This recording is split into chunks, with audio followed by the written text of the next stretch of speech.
민수에게 회사는 단순한 직장이 아니었다. 지옥 같던 취업 준비를 끝내고 30년 인생을 건 희망이었다. 그리고 나의 멘토이자 상사였던 정혁 부장은 회사의 신화 그 자체였다. 그는 승승장구했고 인품마저 완벽해 모두의 존경을 받았다. 부장의 책상 위에는 항상 절대 완벽함을 유지하라는 문구가 새겨진 명패가 놓여 있었다. 입사 3개월 차, 부장이 나를 불렀다. 민수야, 회사 중요 프로젝트 때문에 내 명의가 잠깐 필요해. 형식적인 서류니까 걱정 마. 그는 낡은 아파트 담보대출 서류에 내 이름과 도장을 찍게 했다. 부장은 나를 믿었으니 나도 부장을 믿었다. 완벽했던 부장은 나에게 절대적인 갑이었다. 며칠 후 사건이 터졌다. 정혁 부장님이 자살하셨대. 사무실은 충격에 휩싸였다. 회사의 신화가 돌연 흔적 없이 사라졌다. 경찰 수사가 시작되었고 회사는 곧 부장의 과도한 업무 스트레스와 개인 채무 문제로 결론 내렸다.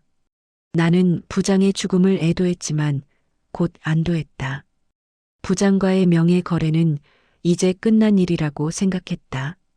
하지만 그날 밤 낯선 퀵서비스 기사가 우리 집을 찾아왔다.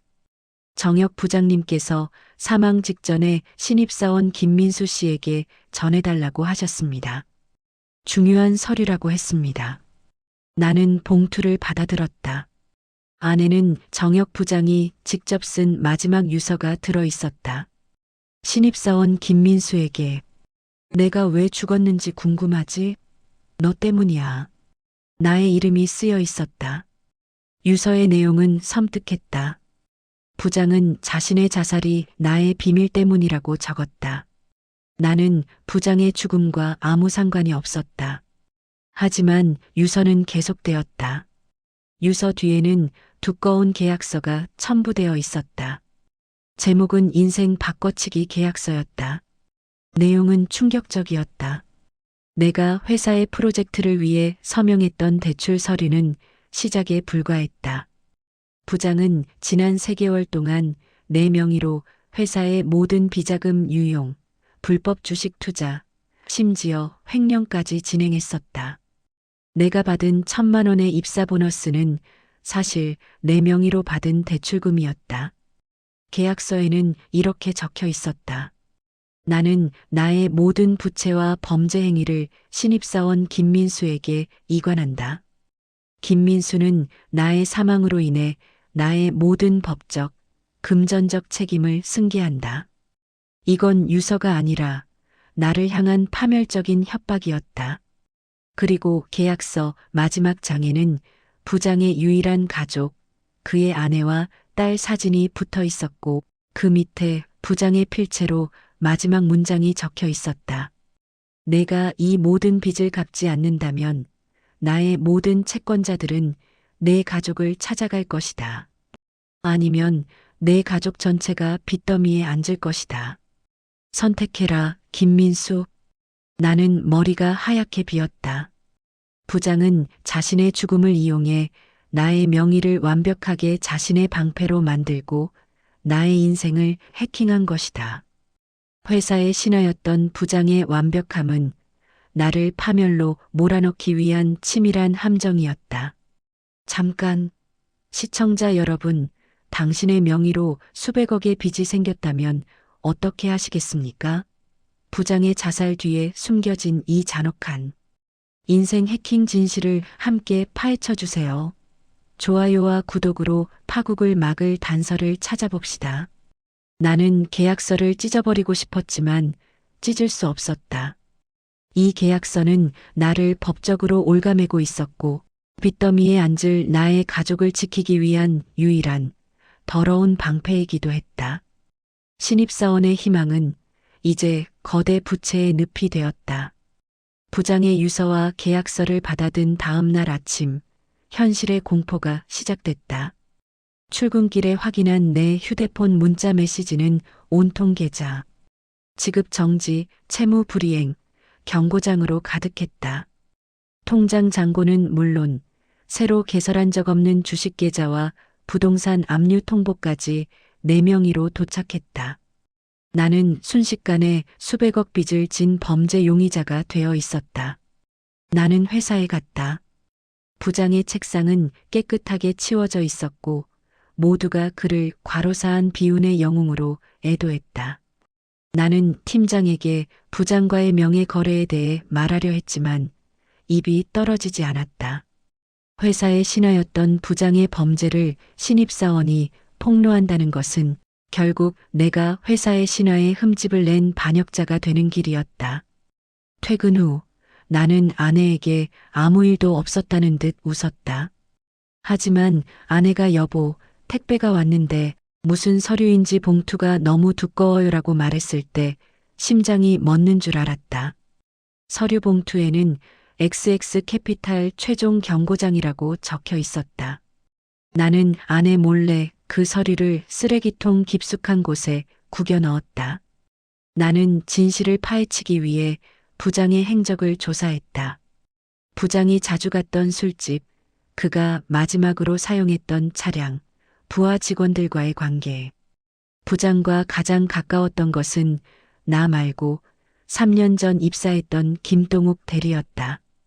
그는 부장의 비서처럼 그림자처럼 일했고 부장이 자살한 후 회사를 휴직한 상태였다.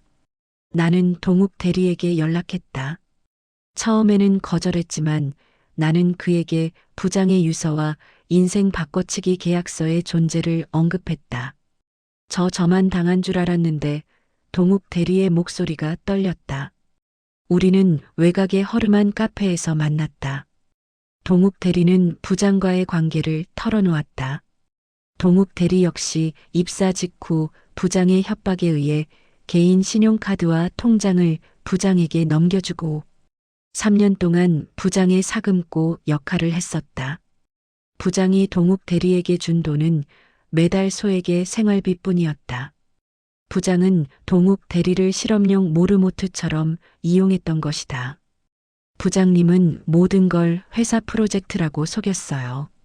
그리고 제가 거부하면 내 가족이 이 도시에서 발도 못 붙이게 해주겠다고 협박했어요.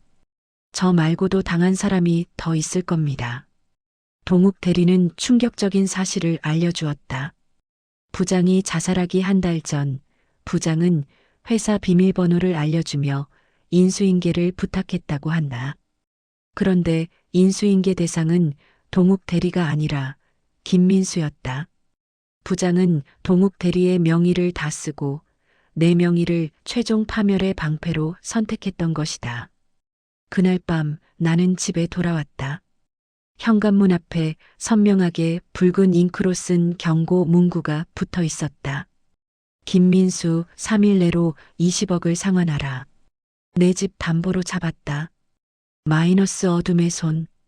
채권자들이 이미 내 집의 소재를 파악하고 협박을 시작한 것이다. 나는 가족들이 이 문구를 보지 않도록 필사적으로 떼어냈다. 나는 회사와 경찰을 믿을 수 없었다. 내 명의로 된 모든 범죄 증거는 부장의 죽음으로 인해 영구적으로 은폐될 것이고 나는 희생양이 아닌 주범이 될 것이었다. 나는 부장의 숨겨진 진짜 목적을 파헤쳐야만 했다.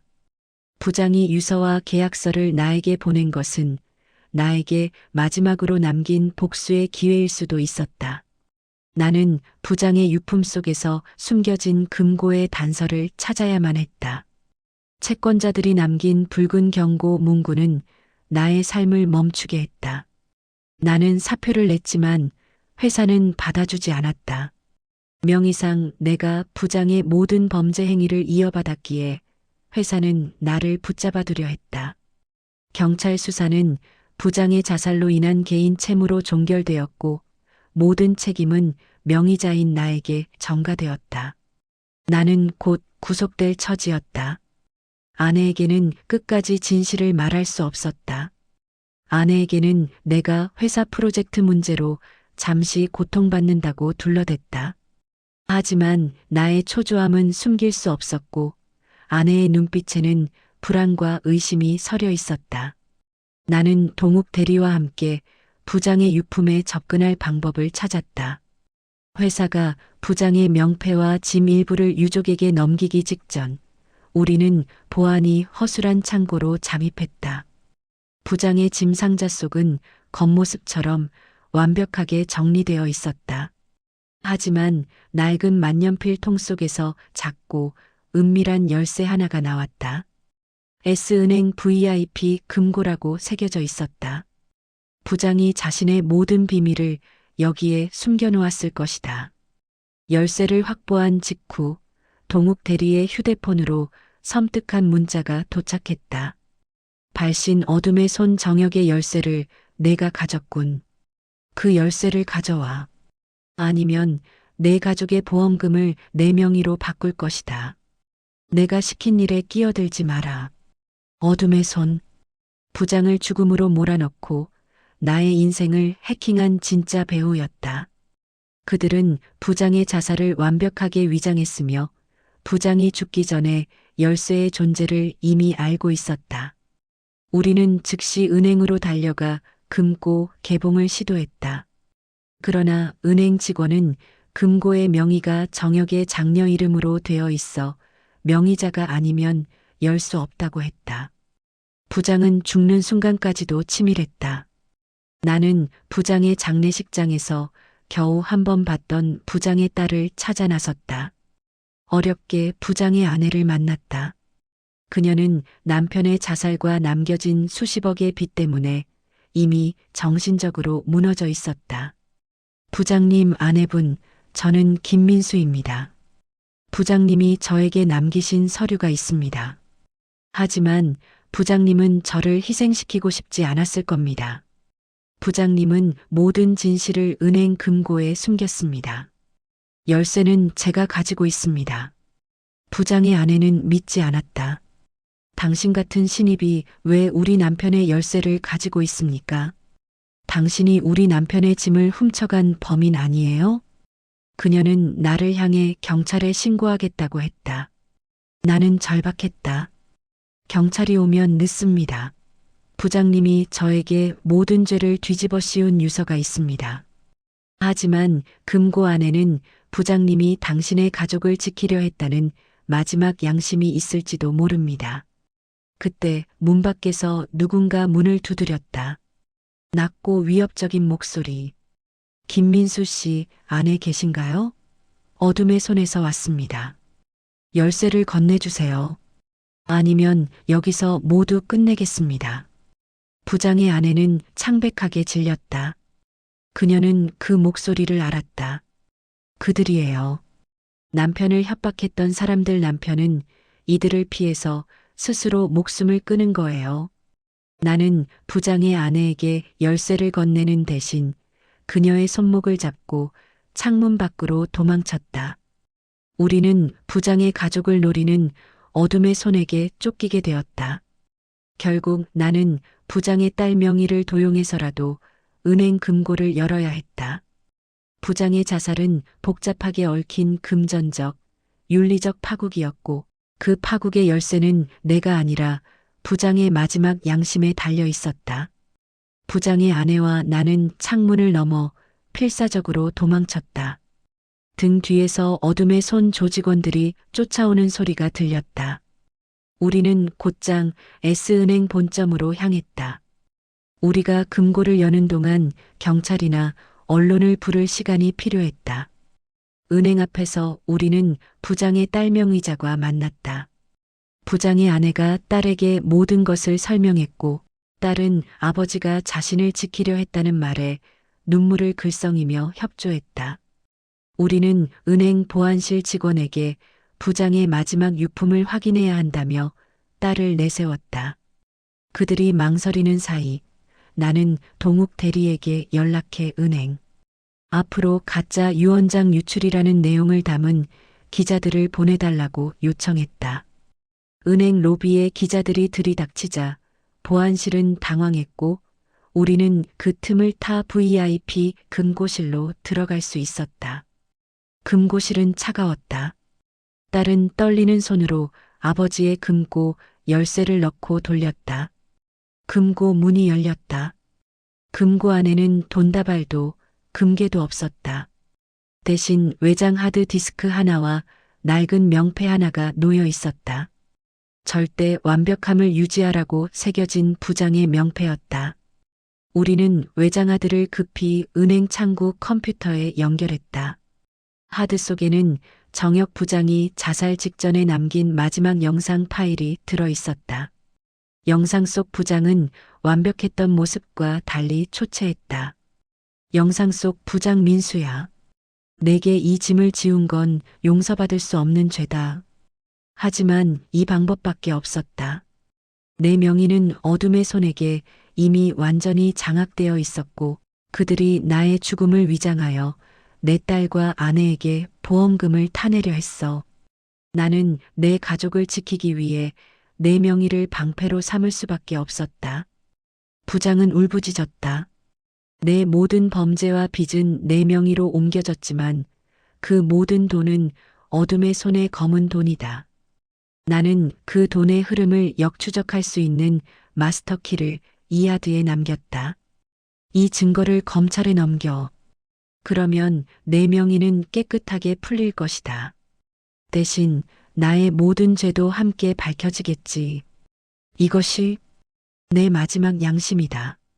부장은 자신의 모든 횡령과 범죄, 그리고 어둠의 손의 구체적인 명단과 거래, 장부를 영상으로 고백했다. 그리고 마지막으로 그가 어둠의 손에게 돈을 빌려왔던 진짜 이유를 밝혔다. 바로 자신의 딸이 걸린 희귀병의 치료비 때문이었다. 우리는 경악했다. 부장은 단순한 악인이 아니었다. 딸의 생존을 위해 영혼을 팔았고 그 파국을 막기 위해 또 다른 무고한 영혼의 인생을 해킹했던 것이다. 그때 금고실 문이 열렸다. 어둠의 손의 행동대장과 조직원들이 들이닥쳤다. 그들은 금고 안의 하드를 보고 흥분했다. 저 하드만 가져가면 돼. 나머지 잡범들은 경찰에 넘겨도 돼. 우리는 하드를 지키려 했고 금고실 안에서 격렬한 몸싸움이 벌어졌다. 민수는 용기를 냈다. 그는 하드를 들고 조직원을 피해 달아났다. 이 하드는 수백억의 돈이 아니라 민수의 인생과 부장의 가족을 지킬 유일한 진실이었다. 은행 로비로 뛰쳐나간 민수는 기자들에게 외쳤다. 정혁 부장님은 자살이 아닙니다. 배후가 있습니다. 이 하드 안에 모든 증거가 있습니다. 기자들은 플래시를 터뜨렸고 경찰이 출동했다. 어둠의 손 조직원들은 증거가 유출될 것을 두려워해 도주했다. 민수는 자신의 명의를 해킹당한 파국에서 벗어날 결정적인 증거를 확보하는 데 성공했다. 은행 로비에서 확보한 정혁 부장의 마스터키 영상 고백은 모든 것을 뒤집었다. 검찰은 영상과 부장이 남긴 장부를 토대로 부장이 연루된 수백억대 횡령과 불법 자금 흐름을 재수사했다. 부장의 영상 속 고백 덕분에 어둠의 손 조직의 실체가 드러났고 그 배후까지 처벌대에 오르게 되었다. 나는 경찰 조사를 받았다. 명예 도용의 피해자임이 명확히 밝혀졌고 나에게 전가되었던 수백억의 빚과 범죄 혐의는 모두 부장의 책임으로 돌아갔다. 나의 인생은 해킹당했지만 해킹당한 인생을 복구하는 데 성공한 것이다. 하지만 회사는 나를 환영하지 않았다. 회사의 신하였던 부장이 수백억의 횡령범이었다는 사실은 회사 전체의 명예를 실추시켰다. 나는 영웅이 아니라 불편한 진실 그 자체였다. 나는 결국 사직서를 제출하고 회사를 나왔다. 법적 절차가 모두 마무리된 후 나는 부장의 아내와 딸을 만났다. 부장의 딸은 다행히 적절한 치료를 받고 있었다. 부장의 아내는 남편의 죄를 용서할 수 없었지만 딸을 지키기 위한 아버지의 비극적인 희생만은 외면하지 않았다. 김민수 씨, 당신이 아니었다면 우리는 남편의 빚과 보험금 사기에 휘말려 파멸했을 거예요. 감사하고 죄송합니다. 나는 부장의 아내에게 말했다. 부장님은 저에게 가장 잔혹했지만 동시에 저에게 진실을 남겼습니다. 부장님은 스스로를 처벌했고 그 대가로 저는 모든 것을 되찾았습니다. 부장이 남긴 낡은 명패, 절대 완벽함을 유지하라는 문구는 이제 나에게 절대 완벽을 믿지 말라는 경고로 바뀌었다. 완벽함은 위선과 범죄의 가장 견고한 가면이었다. 나에게는 이제 빚도 없었지만 다시 시작해야 할 막막한 현실만이 남아 있었다. 아내에게 모든 것을 고백했다. 아내는 분노 대신 나를 안아주었다. 당신이 살인자가 아니어서, 내 남편이 당신이어서 고마워요. 빚이 있든 없든 당신이 돌아와줘서 우리는 다시 시작할 수 있어요. 나는 아내와 함께 작은 회사를 설립했다. 더 이상 거대한 조직의 부속품이 아니었다. 나는 스스로의 노력으로 일어서야 했다. 나는 이따금 뉴스에서 어둠의 손 관련 재판 소식을 보았다. 부장이 남긴 하드 덕분에 수많은 악인이 처벌받았다. 부장은 죽음으로 자신의 죄를 씻고 나에게 해방을 선사했다. 하지만 나는 잊지 않는다. 이 모든 파국의 시작은 갑이라는 권력자가 을의 명의를 너무 쉽게 요구했고 을은 그 요구를 거절할 수 없었다는 현실이었다. 나라는 존재는 언제든 해킹당할 수 있는 명의일 뿐이었다. 나는 이 교훈을 평생 짊어지고 살 것이다. 완벽함의 이면에 숨겨진 잔혹함, 그리고 나의 인생을 스스로 지키는 것의 중요성. 나는 이제 더 이상 신입사원이 아니었다. 나는 내 인생을 다시 해킹당하지 않기 위해 싸울 준비가 된 가장 강인한 생존자였다. 부장의 인생 해킹 동기가 딸의 희귀병 때문이었다는 사실, 그의 죄를 아주 조금이라도 용서할 수 있는 이유가 될까요? 아니면 목적이 수단을 정당화할 수 없다는 비판을 내리겠습니까? 재밌으셨다면 구독과 좋아요 부탁드립니다.